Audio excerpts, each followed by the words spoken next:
Hello, and welcome to the Voice of the Veteran Show, the #1 show in the nation for firsthand veteran experience at the VA.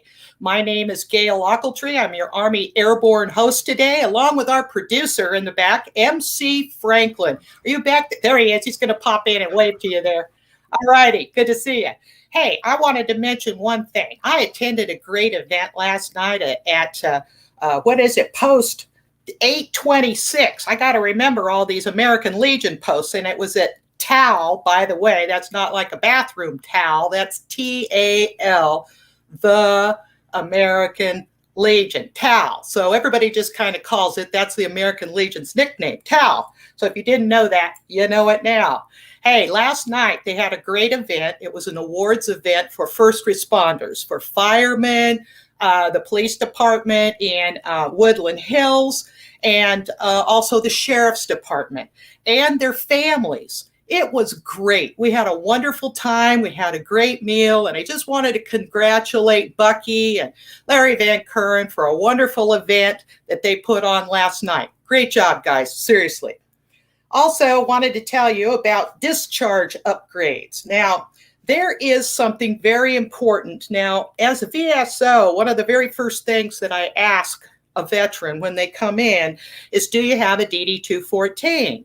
Now, for the civilians, a DD-214 is something that proves that you were actually in the military and that you are qualified or eligible for military benefits. And it's right there on the bottom of your screen. Thank you, MC. And if you need an upgrade, if you had a dishonorable discharge for some reason, and we all know that there are ridiculous reasons that people have dishonorable discharge that really shouldn't be that way. Like, for instance, if you're gay, back in 1950s or 60s or whenever it changed, well, actually way more recently than that, it changed. But back when, you would get a dishonorable discharge, if you were gay. Now, what kind of thing is that? I mean, that's got nothing to do with today or the fact that, everybody needs to be able to collect their military benefits. So I want you to know that, there is a group now that free of charge will help you change that bad paper, as we call it, to a free, through a free service for your DD-214. They are, the in-person clinic office hours are currently suspended, of course, due to the health and safety of the staff, the volunteers, and the clients. But the LACBA is accepting new inquiries by email, and that's the chat information that we put up there and the phone number. So please give them a call and get your DD-214 straightened out. After you do that, come and see a VSO at the hospital, wave to them on the way by, because we're still not allowed to have people there in person either. But you can get the phone number on the door, give them a call, and see what you can do about starting your claim. Now, what's interesting, what I want to point out, there is a link called VA Find a Form. Now, on that link, you can find any VA form that you might need to apply for anything, I think, just about anything. And of course, the two forms that I want to point out today, there's one called an intent to file. Now, an intent to file is a very important piece of paper. It's Form 21-0966. 21-0966. And an intent to file, in essence, does two things. It's a veteran putting up their hand and saying, hey, I want to put in an intent to file. I want to get in line, and I want to give you the rest of the evidence that's going to be needed for my claim. It's not a claim. It's an intention to establish a claim and provide all the evidence that's needed for your service-connected benefits. The other one is Form 21-22. Now, that's also important. If you're not going to file this claim all on your own and you have a VSO filing for you, that Form 21 is what's called a power of attorney specifically for VA claims benefits. That means that an organization, for instance, I work for the American Legion, and the American Legion then would be your power of attorney. That way, if I go out in a fiery crash on the 405, you would still have a VSO that would represent you from the American Legion. I would not personally represent you, but the American Legion does, or the VFW, or CalVet, or Disabled American Veterans, or too many V's, Vietnam Veterans of America, or any one of those would be able to represent you as a VSO. Now, right now, because of the pandemic, the regional offices are not allowed to have people there either. So your options for paperwork are as follows: email, fax, or send the paperwork in by mail. Email, fax, or send the paperwork in by mail. But you can call a VSO on the phone. They will go step by step through that paper with you and get it all situated before you send it off and drive everybody nuts and create a bunch of speed bumps for yourself. So you don't want to do that. All righty. Here we go with our guests. I mean, we've got a heck of a show for you today. Our first guest today is the Chief of Voluntary Services. Now, I know they have another name for it, CDCE or something like that. I'm going to ask her about it. We're going to explain it. It is Alexia Luningham, and she is a Navy veteran, and I'm very proud to have her as a friend of mine. She does a great job. And Alexia, how are you doing today? I'm good, Gail. How are you? I'm doing good. I'm doing good. Hey, let's start talking about that name right now. So, looky here. We've got, I know it drives you crazy because I'm trying to remember it still, but so's everybody else. So let's just put it out there for them. So the name of the thing after 50 or 75 years has always been voluntary service. Right. And now we have something called the CDCE, and it's more government letters. So tell me what the heck that means. It's the Center for Development and Civic Engagement. Because and do they? Well, yeah, we're a lot more than just volunteers. Voluntary service implies that you're just dealing with volunteers. We do a lot more than that. Well, now, see, that's the first thing that I've heard that makes sense in a while. So it is way more than volunteers. So tell me now. So if somebody wants to volunteer, how do they know what to look up? CDCE or voluntary? It doesn't exist anymore. So how do they go about doing that? Well, it hasn't changed on the website, actually. It's still voluntary services. However, it's CDCE is the easy way to say it. But if you say voluntary services, everybody's going to know who you're talking about. Okay, well, so that's not going to be like a crippling thing. What are you talking about? There's no voluntary service anymore. Oh, come on. Yeah, okay, good. All right, just wanted to know. So tell me, so you work at VA West Los Angeles, is that correct? That is partially correct. I work there part-time, but I also work out of Sepulveda sometimes. I don't work out of downtown, but I really should sometimes, and up in Santa Maria as well. So, oh, really? So you're a big deal. We are a part of the greater Los Angeles healthcare system. That means every clinic. Well, I like the way you keep saying we when I say you're a big deal, because, you know, that indicates that you're a team player. And of course, that's what's needed for something like voluntary services or the CDCE. So so now I've been over to your office at VA West LA, and we went on a tour of the space. We did. That you have in that building. Now that's building, let's just say all the obvious things for everybody, and that's building 258 on the North Campus. That's correct. We are adjacent to the CalVet home and right across from the Welcome Home, the Welcome Center. Oh, 257. Yep. That's right. Okay, yeah, I'm trying to get all these numbers and all these alphabet soup things in my head. So, I mean, if you're taking, you might need to get a piece of paper out there and take notes on this stuff. I'm serious. So, we went around and did a tour of that building. And it's on 3 floors and the basement? I don't think there's a basement, but there are 3 floors. We're on 2 of those, partially on 2 of those floors.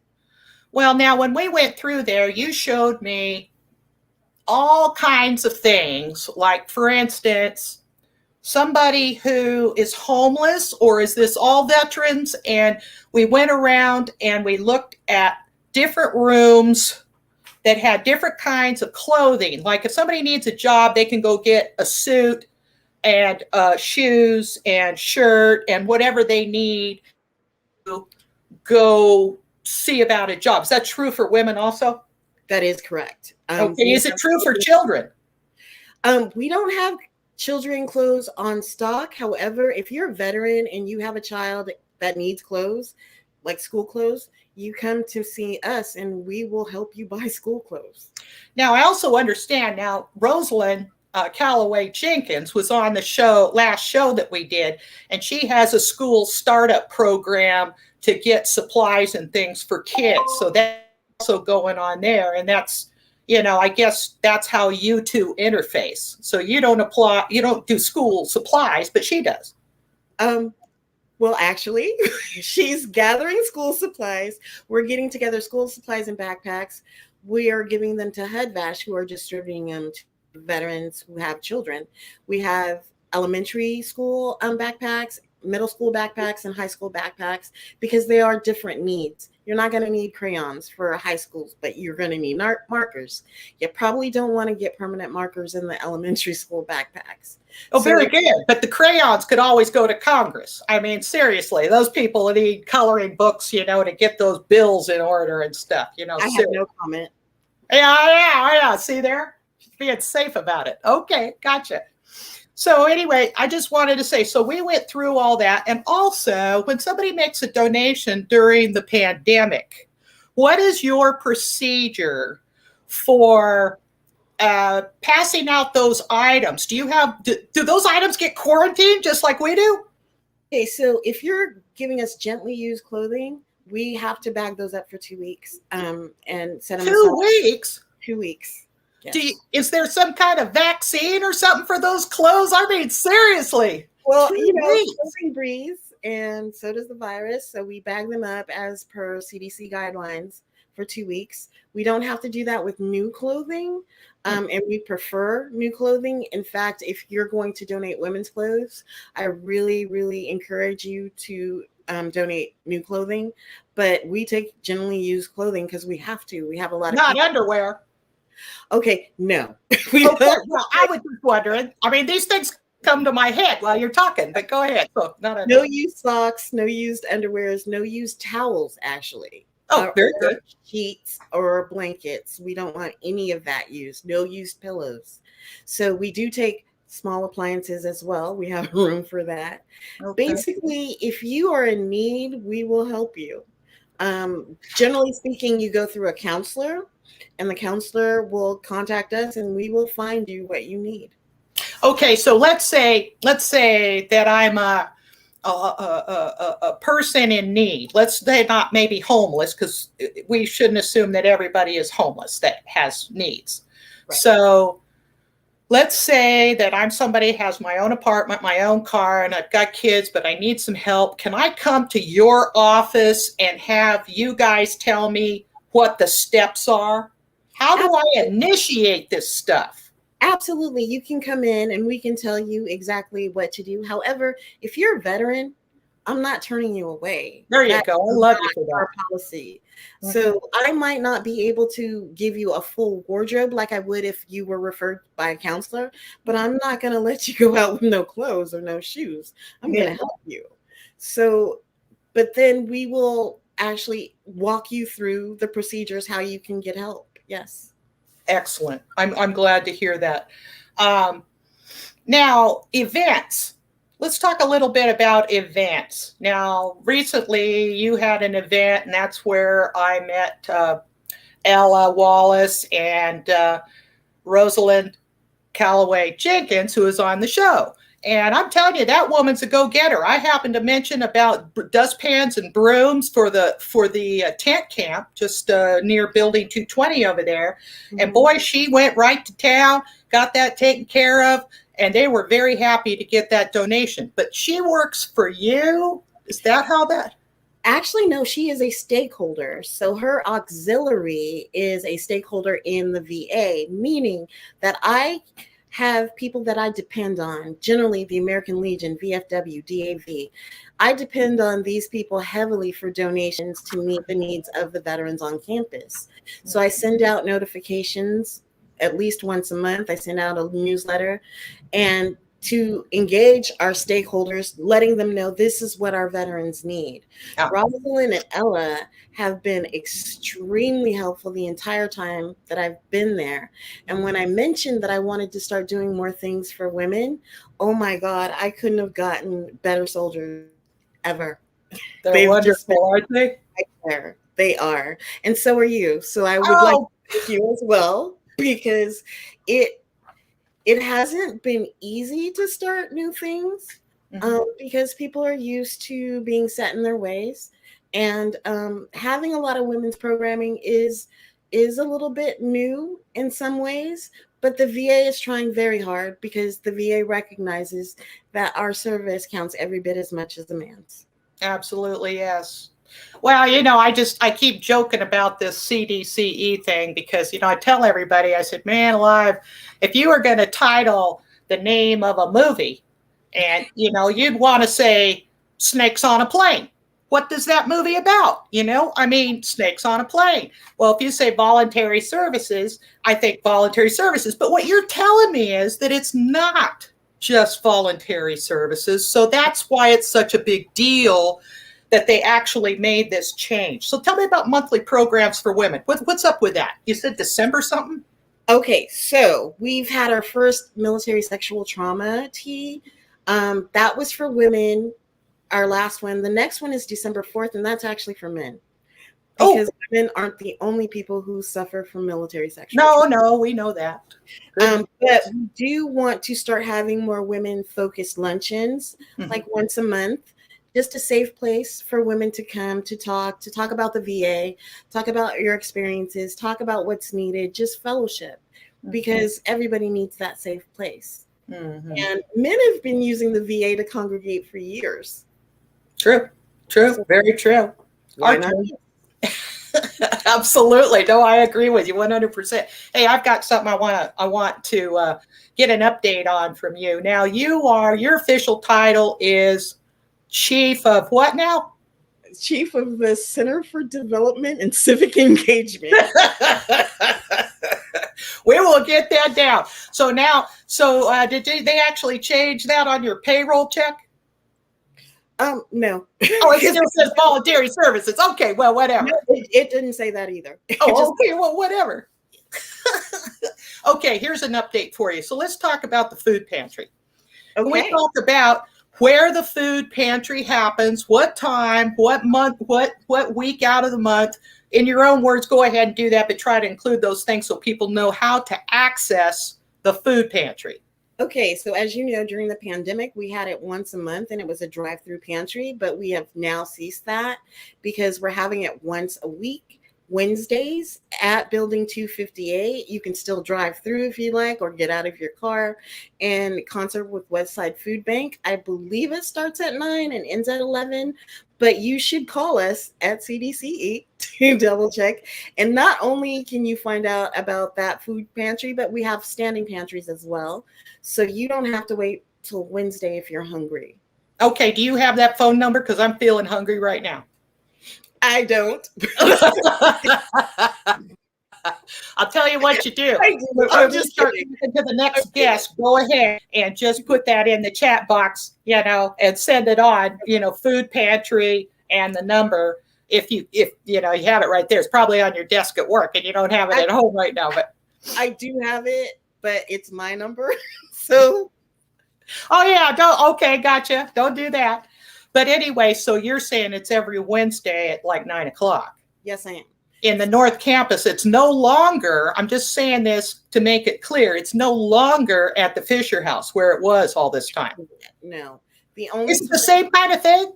No, actually. It's more fresh fruits and vegetables along with your staples. So we're able to provide a little bit more because it's fresh. It's right there. It's once a week. And like if you're doing things once a month, you can't have too many fresh fruits and vegetables because it goes bad. Oh, I see what you're saying. So one more thing before we go here, because I've got to get on, but it's already lapsed our time. Can you believe it? I can. I can.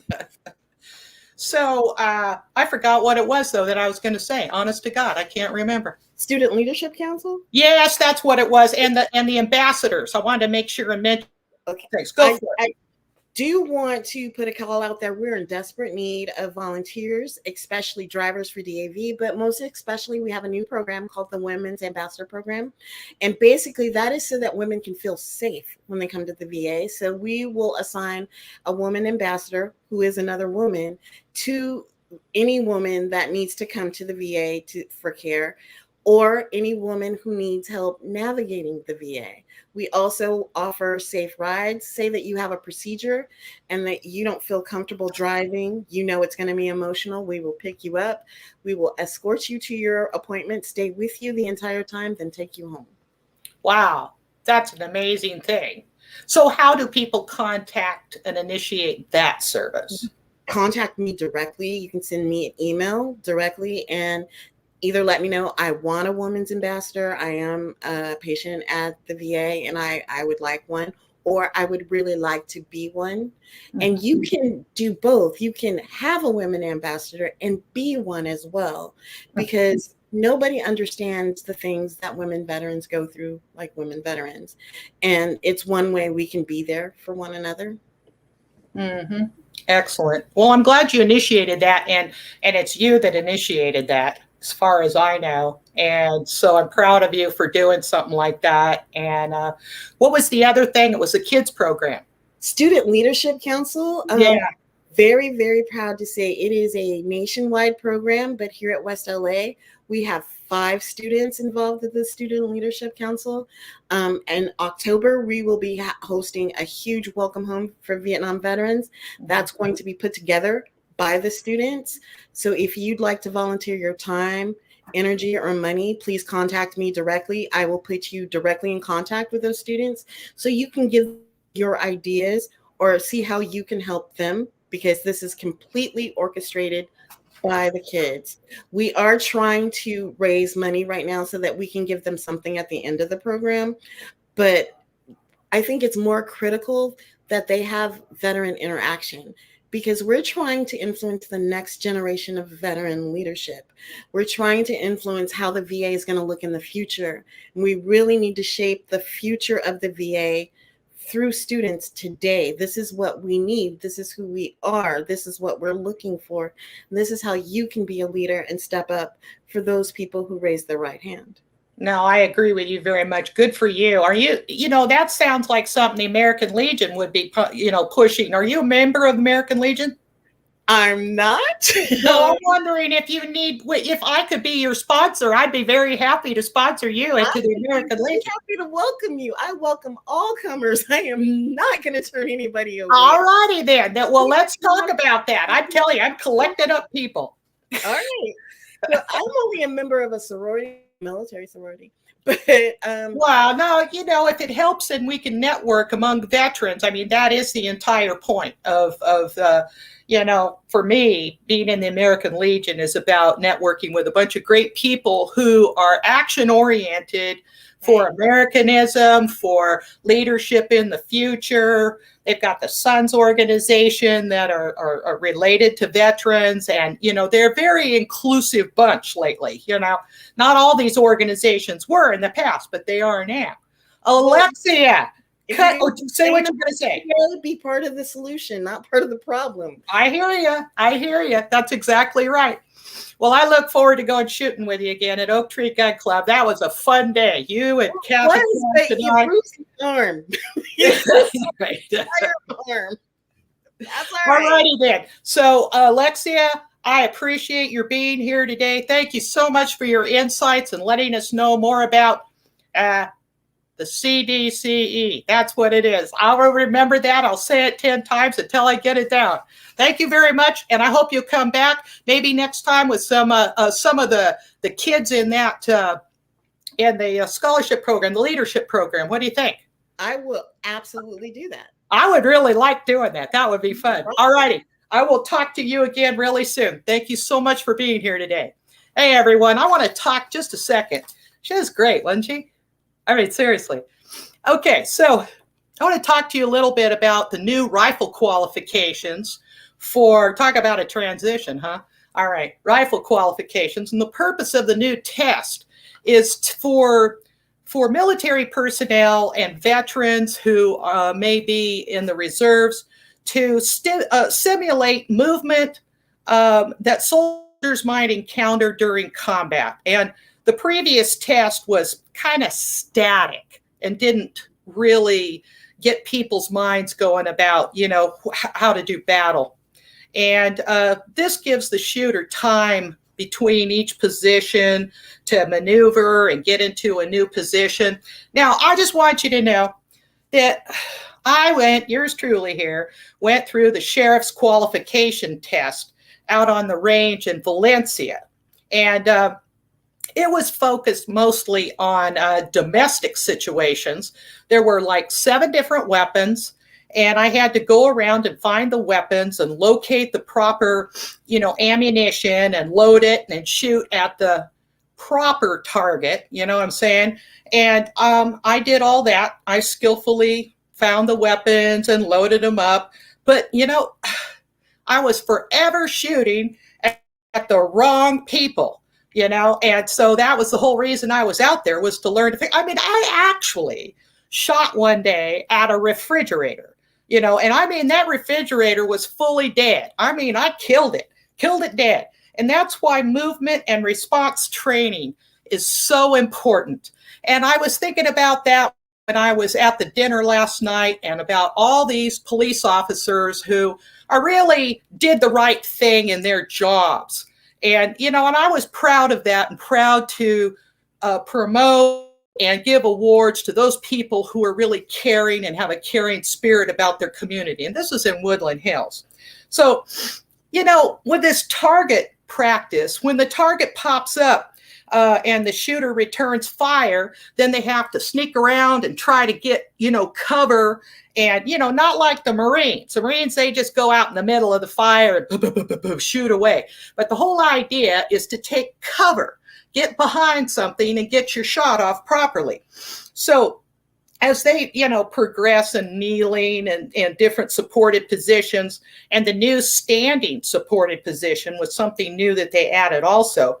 They shoot from behind like a barrier to emphasize the need for cover and an engagement with the enemy from a protected position, And the shooters now also have to count their rounds, in order to know when to reload. I mean, it makes sense, right? And listen more to commands while they're in a combat setting. So that's what's new with the rifle qualification test. And we put up the link for you to read more about that, so that you can get ready for that test in advance, because you do have to qualify, thank goodness, because otherwise you'll just be shooting refrigerators. You know what I mean? Next up, we have a wonderful guest, and actually we have 2 guests. Today we have 2 special guests, and they are both hardcore advocates for veterans. One is Rocio, a Navy veteran, and she is the program coordinator for women veterans on point at U.S. Vets. I mean, and then Robert Perez, who is an Army veteran known as Sarge, and he is here from his 501(c), I believe it is. And they are going to talk to us today about their programs and how they interface and overlap and what they're going to do together in the future. Rocio, how are you? It's so good to see you. So great to see you, Gail. Thank you so much for having me back on your show. Absolutely. Anytime. And Robert, Sarge, how are you doing today? I'm doing great, Gail. Thanks. It's great to see you again. Oh, you as well. And hey, I understand. Tell me just real quick before we get started. I understand you went to an event, the Battleship Iowa. What was that? Was it fabulous? Well, it was a Navy battleship. It was all right. Rub that in there for well, I know you're there. The Army, so I hear you. Go Army. Go Army all the way. Anyways, no, it's been a while. It's been a minute since I've been out in the public at an event. It felt good to see everybody again. My neck hurts from everybody saying, "Hey, Sarge," and around, taking hands, giving everybody hugs, and it just felt good to be out there and have a presence again and see all the things that everybody's doing for other like we honored our Gold Star mothers, and we honored Afghanistan veterans. So that was pretty awesome to be a part of that. Oh, interesting. So I appreciate you taking the time to be here today, Sarge, and Rocio as well. So why don't you you guys kind of chat it up between the two of you about what's going on. Rocio, if you want to say a little bit more about, where you've been, what you're doing, or whatever, you just go for it. I'll just let you have it, and I'll hang around over here in one of those little squares over there on the side. Okay, great. As Gail mentioned, my name is Rocio. I am the program coordinator for Women Vets on Point with U.S. Vets Patriotic Call. And part of the reason why we came about was because there was an increase in suicide rates for women. And Steve Peck, our CEO and also president, saw that there was a need. There was a need for supportive services for female veterans. Now, the thing is that one gender is better than the other, or it's just that we're different, right? Our needs are different. The way we express ourselves are different. Women are very communal. And so, the needs have to be gender biased. And so this month is actually, I think, National Suicide Prevention Month. And because of that, we have an increase in efforts towards helping to end veteran suicide. And so what I wanted to talk about is just a little bit of why for women, why there is the need for suicide prevention, what are the causes, what are some of the things that go around with what happened with women. Often women come off of active duty. We don't have the community that we had before. And many women report being overlooked, right? Like forgotten. We're highlighted when we're in active duty, but then we come off of active duty, and women are always welcomed at organizations such as, well, I'm not going to mention, but there are just a lot of organizations that are supposed to welcome veterans, and they don't always have that red carpet for women. And things are getting better, and I can name off a great posts that are welcoming to women, but also we're seeing an increase of women over the last 20 years who have seen combat, and the way that we're able to deal with the trauma of combat. When 9/11 first happened, when we started going overseas, we didn't have. I think women were not being allowed to fight in the war, being put in the zone, and that was a challenge, right? We fought that. We were able to get that because you cannot promote someone who has not led a troop into fire, into fighting over someone who has. And so it kind of made it unfair, kind of made it unequal, right? To be able to for promotion purposes, for money purposes, but even for self-esteem purposes, to know that you're being promoted, that you're being allowed to compete with everyone else on an equal value. And so because of those things, we're seeing now we're able to go to war, right? Now we're out there, the thick of things, and we're able to see women coming back dealing with PTSD too. And normally when there's PTSD issues, we think of combat veterans, we think of men. We're not thinking of women. And so because we're less than 10, we're like 10% of the overall veteran population, we're a minority within a minority. And so being able to highlight the need for services is so important. But this is why we need advocates such as Steve Peck. We have great organizations who make sure that they're including women on their teams, such as VPAN, such as the Department of Mental Health, such as the ETS sponsorship program, who actually helps transitioning service members when they're coming off of active duties. And my own organization, U.S. Vets, we have 5 programs that specifically help and support women's veterans with mental health, with housing, with anything that is needed. And one of the biggest issues for women, 24%, and I could be off a little bit, but 24 to 27% of veterans coming off of active duty are actually single parents. And out of those, I think the number was 87% are actually single mothers. And so one of the biggest issues is that we have these really great organizations that help with interviewing and gas cards and resumes and even training. but no one is talking about the need for a major barrier to employment, which is childcare. Why? Because that is something that affects more women than it affects men.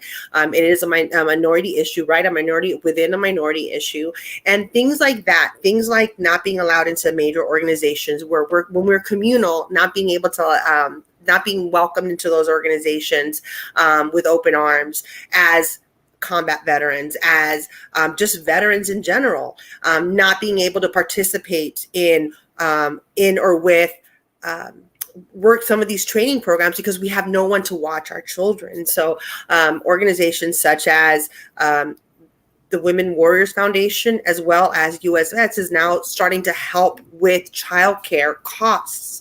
And so those things are really, really important. They contribute to women, to help women, support women, and decrease, right, the isolation, the lack of support that many women affect, and hopefully eventually continue to lower those numbers of female veterans committing suicide. And so one of the great things is we can talk about these issues and we can say, hey, we need help, we need support, we need all of these different things. But until we have men in leadership positions to be able to say, hey, you know what, this is an issue, let's help support our sisters, we're not going to get that traction that we need to get, right? And so it is a pleasure and it's a privilege actually to have Sarge on here. He is a great friend of mine. He is one of my favorite people. He's a brother to me. We go back and forth on things that we say to each other, always in love. And one of my favorite things about him is his passion to help support women, his ability to see that without anyone saying it to him. He noticed that there was a disparity. He noticed that there was a need to support women. And he's actually, I feel like he's also one of those leaders who has continued to put that out there. And his leadership and his example is helping to support women, but also helping to influence other men. And so it's a pleasure and a privilege to introduce Sarge on here. What's up, Sarge? Hey, how's it going, Rocio? Good.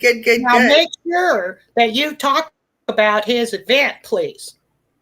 That's coming up in October. I'm going to go away, but I just wanted to make sure that comes up because that's important. Go for it. Thanks. Okay, great. Yeah, talk about the event. How long have we known each other? Do you know? Too long. We met in 2020.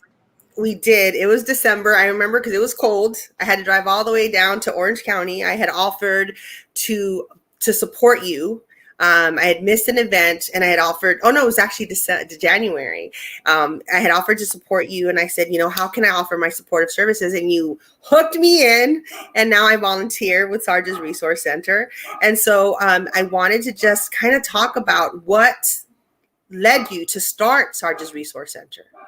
Well, it was my own personal struggle of fighting for my resources and benefits. It took me 10 years of fighting to finally get my 100% with the VA. I went through a lot of walls, a lot of can't help you, you don't qualify, you have to be at risk, you have to be homeless, you have to be this, you have to be that. And I was scratching my head. It's like, well, wait a minute. Well, I don't want to be homeless. I don't want to be on drugs. I don't want to be doing this. I just need assistance with this and that. I mean, I'll get my butt back to school and do all that, but there's other little things that I needed help with. And it was just a major struggle. Went through a bad depression over it.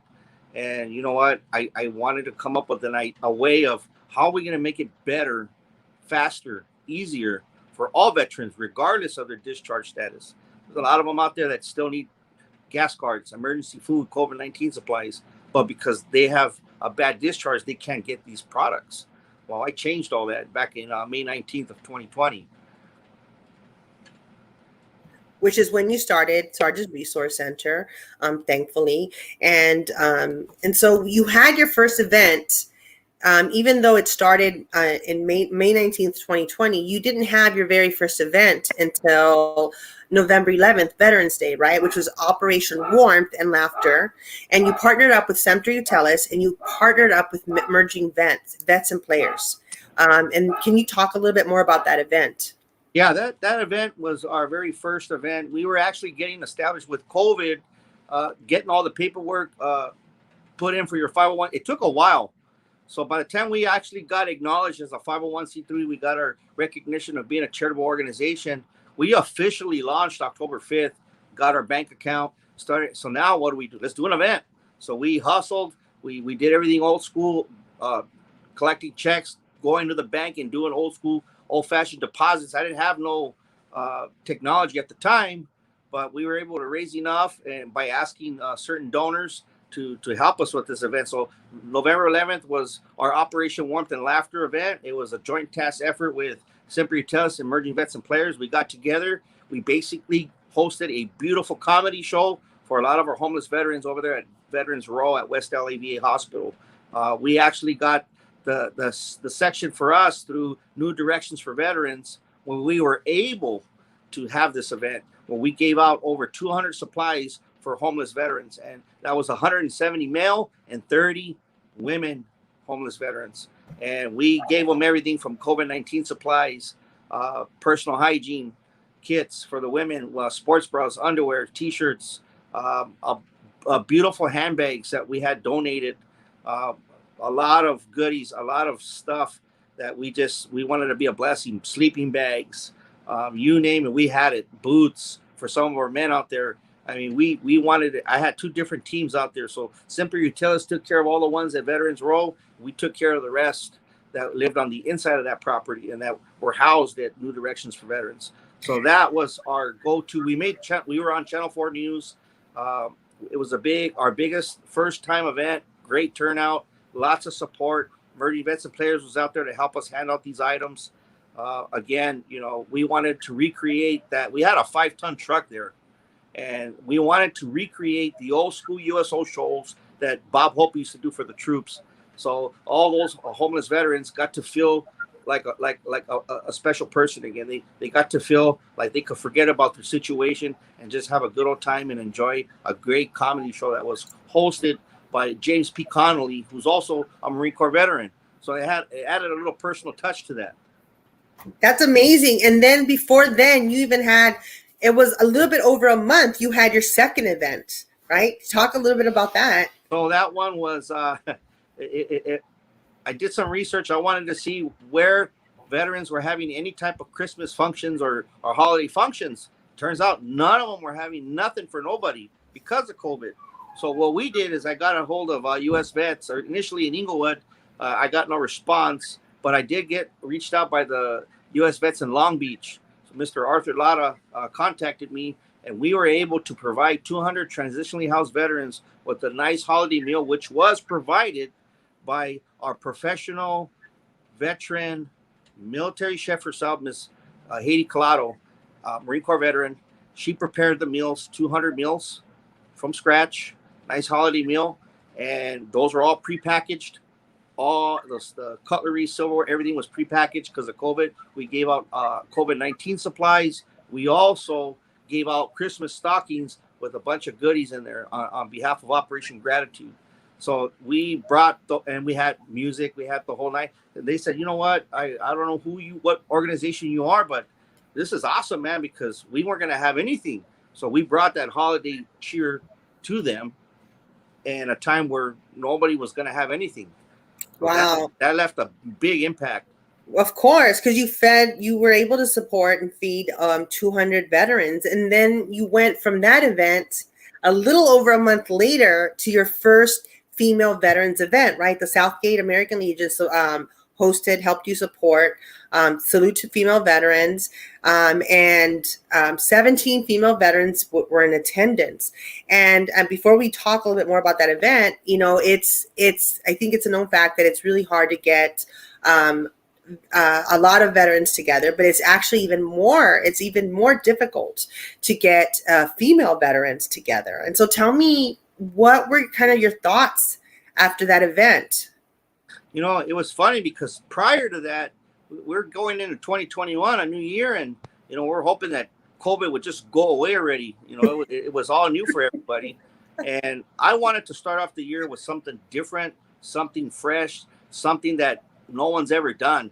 And I wanted to open up 2021 with the Salute to Female Veterans event in efforts to just recognize them for their service, recognize them for all their sacrifices that they've done for our country, just as much as everybody else gets the credit for. If not, they deserve more. They get more respect. And this is what I wanted to do. I just wanted to see, what, let's just throw it out there. Let's get some stuff donated. Let's get some items that we feel that women vets would need. And didn't really have any vendors that time, just one, which was Veterans Stand Together for resources for employment. I had Miss Carolina Hernandez help us with some nice goodies. I had some people donate some beautiful tank tops.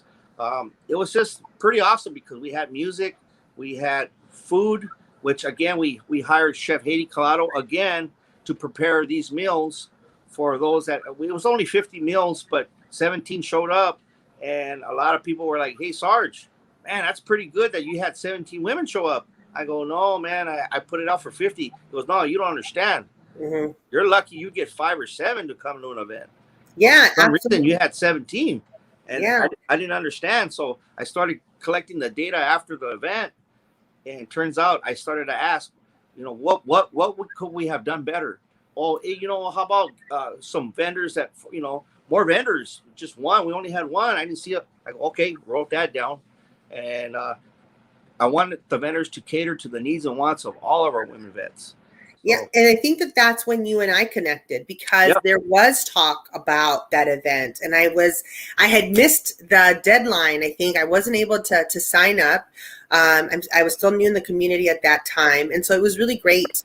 We went from there to the Salute to Women Veterans event, and where you had actually 30 women in attendance. I think you still had 50 showed a sign up, and you had 30 in attendance. And you want to talk about that a little bit?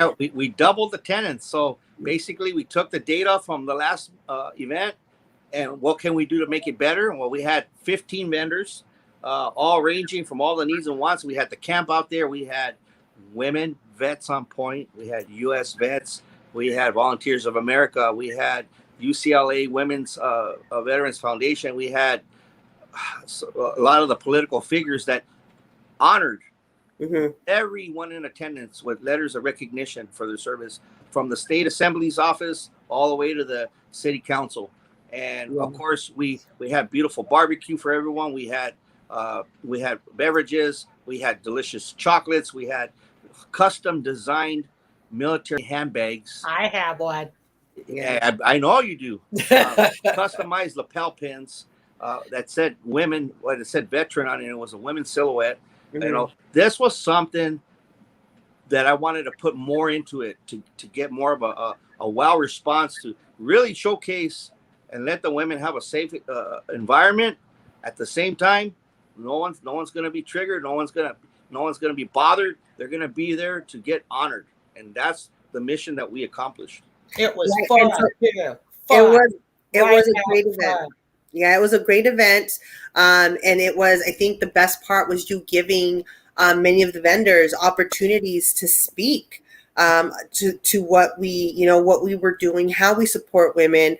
It was loud. I had such a sore throat the next day from yelling, right? Like everyone was yelling their branch of service. And so now we are getting ready, right? You did mention that you kind of took a little bit of a break for a little while, and now you're getting ready to do another event. Can we talk about that October 16th event? Yeah, it wasn't really a break. Unfortunately, the goal was to do Sargent's Resource Center full time. And from things that didn't work out, I didn't get the funding that I wanted or I expected. So we were able to just move forward. I had quit my job. I gave up a job in human resources, about $64K a year, just so I could spin Sargent's Resource Center in a full throttle and just keep doing more events and honoring more women and just doing everything you could possibly think of, which the idea was let's just keep it rolling. Unfortunately, it didn't work out that way, so I had to go back to work to a place that it was a little rough for me at first physically, but I was able to land a job in human resources in Inglewood again. I just started last week, so once I got that job, the brain started turning again, And I said, let's get this next event rolling out. Let's get this going. Sarge is back. Let's do another one. So now we have the next event, which is our third and final event of this year. And that's because I've had 3 already because I can. And that's the awesome part. I do it because I want to, because I need to. It has to be done. It's not done enough. It should be done more frequently. And I say that because I challenge a lot of our other organizations out there. We need to do more for our women vets. There's no excuse. We need to do better, way better. And so October 16th, salute to women veterans, Halloween party. Why not? Because it's in October, just like I promised. And I wanted to keep, I'm a man of my word, and I wanted to keep my promise to make sure we have one more event. For those that didn't make it to the last 2, this is your chance to come to the next one, to the third one, because there's going to be more every year. I'm guaranteed 3, maybe 4 next year. We'll see. But so talk about where that's going to be, Robert. Tell us about where that's going to be, where that next one in October. American Legion, Monterey Park, Post 397. I do have a flyer that's generated. It has the address on there. I know I gave that information to Mr. MC there, and we just wanted to. I just always want to have a venue in a different location. That way, it gives women vets and in that section or sector a chance and an opportunity to come out. So we've been everywhere. We've been everywhere from West LA to Long Beach to. We went to Southgate. We went to San Fernando. Now we're going to be in Monterey Park, California. So, next one, we don't know. We'll see. So the last one was at a VFW. Last one was a VFW. And then we're going to American Legion because it's important it's important to support all our service organizations because they're there to help veterans. So, and it's funny because the commander's wife, her name is Karen. She's been following our events. And when I went over there, I just went there to drop off supplies. And I was talking about the idea of having another event. Wasn't sure about a venue yet. He goes, "Oh, well, you want to have it here?" I go, well, hold on, let me check. I go, "Hey, Sarge, what do you think?" He goes, "Yeah, go ahead." He goes, "Let's do you want to do an event in Monterey Park?" He's like, "Roger that." So that was it. So we're done. Easy, Excellent. Too easy. All right. Hooah. Absolutely. That's great. You guys have anything else before we, because I know that Sarge has something he has to get to, so I don't want to hold him right down to the wire, but do you have anything else, Sarge, that you want to say before I just talk to Rocio for a little bit? Just ways to support our event. Again, your donations are tax deductible. They are helping these events to keep going forward. It's very crucial. It's sargesrc.org. We do have a GoFundMe, which I also sent the links out. But just show your support. We haven't had something like this in a long time. I want to keep it going. I want to keep the integrity in these events. I want to make sure we're honoring all women veterans every year going forward. That's the standard. That's my personal standard. Thank you. That's great. I'm proud of you for doing that work. I really am. It's very special. Thank you for doing that. Thank you. So, Sarge, we're going to let you go, and we'll see you later. Thank you so much for being here today. Rocio, I'm glad you dragged him in here. Good job. It's so great to have support, and to know him personally and to be volunteering. Time is money. And whenever I have to look at where I'm investing my money, my time, it has to be worth it. And supporting Sarge and being there for these events and having these discussions like, okay, what's going to be strategically best? What vendors are we inviting? What products are we providing? It's for me, I'm so blessed because I get to see and I get to see the fruit of all of this work, and it's worth it. It's worth my time to help support him because it helps to support my veteran sisters. And we do deserve to feel special and acknowledged. I want my service acknowledged. And so I take that attitude when I went in to buy my car, and, I started to walk away, and I told them, I need you to make me feel like you value my veteran status. I have a discussion, I have an argument, I have whatever. any kind of air in this area. And I say to them, I need to feel like you value my time, like you value my 14 years of service. Show me. And so, that I went to the car wash and I told them, I said, do you have a veterans discount? And he goes, oh, no, we don't. I said, looky here. I don't care if it's $1 single. Do you think that you could just do that? Because it's the point of the matter. So and he did. Not only did he give me $1 off, but he gave me the higher end service for the $11.50 or whatever the heck it was. Well, guess what? The week before I went on vacation, I needed to go get my car washed, and I went to your car wash because I know where it is. And I walked in, and I was speaking in Spanish. I had my little Mexican shirt on, the one that I bought in Guadalajara, that was made by indigenous people. My people, my raza, recognize this shirt, and I walked in and I'm like, I understand that you have a veteran discount. Can I please apply my veteran discount? Here's my veteran card. I got my veteran discount all because of Gail Ogletree. If you don't ask, you don't get, right? And that's what I'm learning. I am so tired of, I've just gotten out of this area where I don't want to tell people I'm a veteran because there's these unfair expectations of what I'm supposed to look like, of what I'm supposed to have, of how I'm supposed to act. And being around you, being around Kathy Cash, being around Krishna Flores, it's changing my perspective, and I know that I'm not the only one that needs that perspective change. I know that there's so many of us who have yet to acknowledge that veteran status, who are too embarrassed and are meek to ask if there's a veteran discount. Why? We weren't ashamed when we signed that paper. We weren't ashamed when we went off to boot camp. We're not ashamed to sit back and say, hey, go ahead and send us wherever you're going to send us, and go with the full pride, loving this country and loving the branch of service that we served in, and embracing everything that includes. And so it's just, it was nice getting that discount.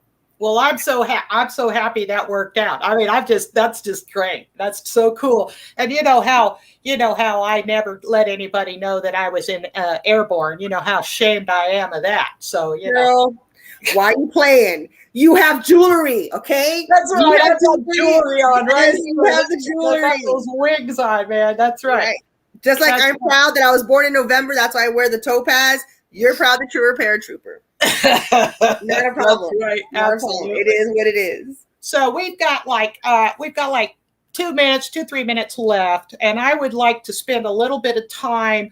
First of all, I want to acknowledge Jennifer DeLatte, because recently she and Christina Garcia and Jimmy Quivera, about VPAN, I contacted them about a vet who was just got out of the military. He's out for 4 months, and he was just couldn't figure out which way to go.